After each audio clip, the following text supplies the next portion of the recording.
എല്ലാവർക്കും നമസ്കാരം. സാനുമാഷിനും ബാക്കിയിരിക്കുന്ന എല്ലാവർക്കും നമസ്കാരം. ഞാൻ അങ്ങോട്ട് പറയുമായിരുന്നു എനിക്ക് സംസാരിക്കണമെന്ന്. സാധാരണ സംസാരിക്കേണ്ടെന്നാണ് പറയുന്നത്, പക്ഷേ അങ്ങനെ പറഞ്ഞതാണ്. അതിനൊരു കാരണമുണ്ട്.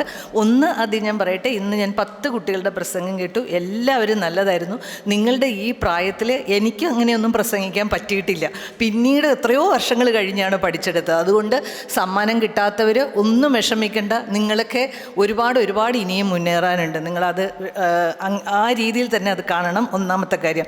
രണ്ടാമത്, എന്നെ ഇവിടെ പരിചയപ്പെടുത്തി ലളിതാംബിക അന്തർജനത്തിൻ്റെ കൊച്ചുമകളെന്ന്. പിന്നെ ഇവിടെ അനിലച്ചൻ ഇപ്പോൾ പറയുകയുണ്ടായി, പിന്നെ അത് കഴിഞ്ഞ് സംസാരിച്ചപ്പോൾ മാഷും പറയുകയുണ്ടായി ശ്രീനാരായണ ഗുരുവിനെ കാണാൻ പോയ കാര്യം. അതൊരു കാര്യം മാത്രമാണ് നിങ്ങളോട് പറയാനുള്ളത്. ലളിതാംബിക അന്തർജനത്തിന് 5-6 വയസ്സ് പ്രായമുള്ളപ്പോഴാണ് ശ്രീനാരായണ ഗുരുവിൻ്റെ സുഹൃത്തായിരുന്നു അന്തർജനത്തിൻ്റെ അച്ഛൻ. അപ്പോൾ ഗുരു ഒരു സംസ്കൃത സ്കൂള് എല്ലാ ജാതി മതസ്ഥർക്കും വേണ്ടി തുടങ്ങണം എന്ന് ആഗ്രഹിച്ചിരുന്നു. അപ്പോൾ ശിവഗിരിക്കടുത്ത് വിവേകാനന്ദൻ എന്നൊരു വ്യാപാരി കുറേ സ്ഥലങ്ങൾ വാങ്ങിച്ച് വിവേകാനന്ദപുരം എന്നൊരു എസ്റ്റേറ്റ് ഉണ്ടാക്കിയിരുന്നു. അത് കടന്ന് വേണം ഈ ശിവഗിരിയിലോട്ട് പോകാൻ. അപ്പോൾ അന്തർജനം എഴുതിയിട്ടുണ്ട്, 5 വയസ്സുള്ള ലളിതാംബിക അന്തർജനം അച്ഛൻ്റെ കൈ പിടിച്ച് ഈ കുന്ന് കയറുന്നത്. ഒരു ദിവസം അച്ഛൻ സുഹൃത്തിനെ കാണാൻ പോവുകയാണ്. ഇതാണ് ആവശ്യം, സംസ്കൃത സ്കൂൾ തുടങ്ങാനുള്ള സ്ഥലം ഇദ്ദേഹം ഈ അച്ഛൻ വിട്ടുകൊടുക്കാമെന്ന് പറയുകയും അതിനുള്ള പണം സ്വരൂപിക്കുകയാണ് ശ്രീനാരായണ ഗുരു എന്ന് പറഞ്ഞ് അതിനുള്ള ഒരുക്കത്തിൽ കൂടെ കൂട്ടിയതാണ്. കുട്ടിയെ എനിക്കും കാണണം എന്ന് പറഞ്ഞ് കൂടെ കൂട്ടിയതാണ്. അവിടെ ചെന്നപ്പോൾ അച്ഛനും ഗുരുവും തമ്മിൽ വളരെ സീരിയസ് ആയിട്ടുള്ള കാര്യങ്ങൾ പറഞ്ഞപ്പോൾ ഒന്നും മനസ്സിലായില്ല. കുഞ്ഞിന് ബോറടിച്ചു. അപ്പോൾ കുറച്ച് ദൂരെ കുറേ കുട്ടികൾ കളിക്കുന്നുണ്ട്. നല്ല സ്ഥലം. അപ്പോൾ ആദ്യം കണ്ടപ്പോൾ പറയുന്നത്, ഗുരു പറഞ്ഞത് നല്ല കുളിർമ, നല്ല വായു എന്ന് പറഞ്ഞു. അദ്ദേഹവും പറഞ്ഞു, അച്ഛനും പറഞ്ഞു നല്ല കുളിർമ, നല്ല വായു, എന്ത് രസം. അപ്പോൾ മുത്തശ്ശൻ പറഞ്ഞത് എന്താണ്, എവിടെ നല്ല മനുഷ്യരുണ്ടോ അവിടെ ഭൂമിയും നല്ലതാകും.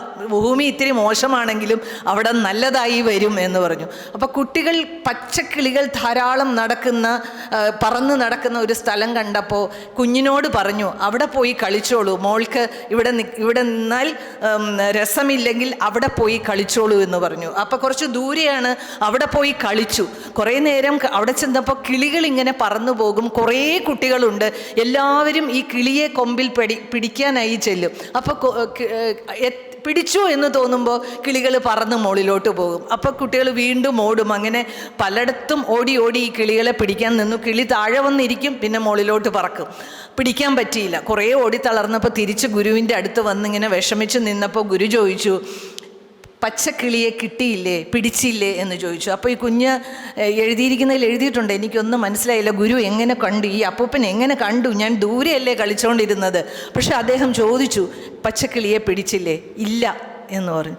എന്താ പിടിക്കാത്തേ എന്ന് ഗുരു ചോദിച്ചു. അപ്പോൾ പറഞ്ഞു, അതെങ്ങനെ പിടിക്കും, കിളി പറന്നുപോയി. അപ്പോൾ ഗുരു ചോദിച്ച ഒരു ചോദ്യമാണ് ഏറ്റവും വലിയൊരു ചോദ്യം, എന്താ കൂടെ പറക്കാത്തേ?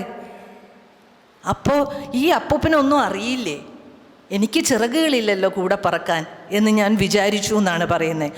അപ്പോൾ അത്രയും ഞാനെങ്ങനെ പറക്കും, എനിക്ക് ചിറകുകളില്ലല്ലോ എന്ന് ഈ കൊച്ചു ലളിതാംബിക പറഞ്ഞപ്പോൾ അടുത്തോട്ട് വിളിച്ച് നെറുകയിൽ തടവിക്കൊടുത്തുകൊണ്ട് പറഞ്ഞു, ചിറകുകൾ ഉണ്ടാകണം, പറക്കണം എന്ന് തോന്നുമ്പോൾ പറക്കാൻ സ്വയം ചിറകുകൾ മുളയ്ക്കണം, ചിറകുകൾ ഉണ്ടാകണം, അതാണ് മിടുക്ക് എന്ന് ആ കുഞ്ഞിന് ഒരു ഉപദേശം കൊടുത്തു. അന്നൊന്നും മനസ്സിലായില്ല എങ്ങനെയാണ് ചിറകുകൾ ഉണ്ടാകുന്നതെന്ന് ഞാൻ അത്ഭുതപ്പെട്ടു എന്നാണ്.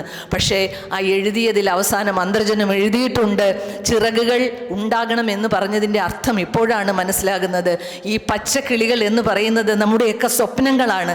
കിട്ടി എന്ന് വിചാരിക്കുമ്പോൾ കിട്ടാതെ പറന്നുയർന്നു പോകുന്ന പച്ചക്കിളികളാണ് പലപ്പോഴും നമ്മുടെ സ്വപ്നങ്ങൾ. പക്ഷെ നമ്മൾ ശ്രമം ഉപേക്ഷിക്കരുത്. ആ പച്ചക്കിളികളെ പിടിക്കാനുള്ള ഒരു യാത്ര മാത്രമാണ് ഈ ജീവിതം. മരണം വരെ ആ യാത്ര ഉണ്ടാവണം. മരിക്കുമ്പോഴും ചിലപ്പോൾ നിങ്ങൾക്ക് ആ കിളികളെ കിട്ടണമെന്നില്ല, പക്ഷേ ആ പച്ചക്കിളികളെ പിടിക്കാനുള്ള ശ്രമം നമ്മൾ ഒരിക്കലും ഉപേക്ഷിക്കരുത്. അതാണ് ഗുരു വിചാരിച്ചത്, അല്ലെങ്കിൽ അനുഗ്രഹിച്ചത്. ആ നെറുകയിൽ തൊട്ട കൈകൾ കൊണ്ടാണ് ഈ നമ്മുടെ യുഗത്തിലുള്ള മനുഷ്യരെ എല്ലാം ഗുരു തൊട്ടിരിക്കുന്നത്. അത് അന്തർജനത്തിൻ്റെ നെറുകയിൽ മാത്രമല്ല, ആ കുഞ്ഞിൻ്റെ നെറുകയിൽ മാത്രമല്ല, ആ രക്തബന്ധത്തിലുള്ളവരുടെയിൽ മാത്രമല്ല, മനുഷ്യരുടെ മുഴുവൻ, നമ്മുടെ എല്ലാം പുതിയ തലമുറ, അത് കഴിഞ്ഞ് വന്ന തലമുറകൾക്കെല്ലാം ഉള്ള ഒരു അനുഗ്രഹമായി പച്ചക്കിളികളെ നമുക്കെല്ലാം പിടിക്കാൻ പറ്റട്ടെ. പിടിക്കണമെന്നുമില്ല, കൂടെ പറക്കാൻ പറ്റട്ടെ എന്ന് മാത്രം ഞാൻ ആഗ്രഹിക്കുന്നു, ആശംസിക്കുന്നു. നന്ദി, നമസ്കാരം.